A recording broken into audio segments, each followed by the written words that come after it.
একদিন এক বিশাল হাতি জঙ্গলের পথে হাঁটছিল।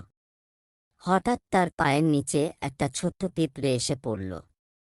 হাতি পিঁপড়েকে না দেখে তার ওপর দিয়ে হেঁটে গেল। পিঁপড়েটি খুব রাগান্বিত হয়ে উঠল এবং হাতিকে বলল, তুমি এত বড় আর শক্তিশালী হলেও তোমার মধ্যে বিন্দুমাত্র দয়া নেই।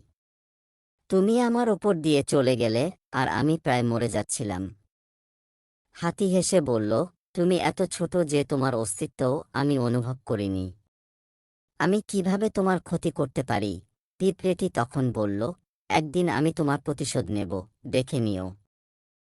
একদিন যখন হাতি একটা বড় গাছের নিচে ঘুমাচ্ছিল, পিঁপড়েটি সেই সময় হাতির কানে ঢুকে গেল এবং হাতিকে প্রচণ্ড কামড়াতে লাগল। হাতি ব্যথায় জেগে উঠল এবং কানের যন্ত্রণায় এদিক ওদিক দৌড়াতে লাগল। অবশেষে পিঁপড়েটি হাতির কানের বাইরে বেরিয়ে এসে বলল, দেখলে, শক্তি বড় নয়, বুদ্ধি বড়।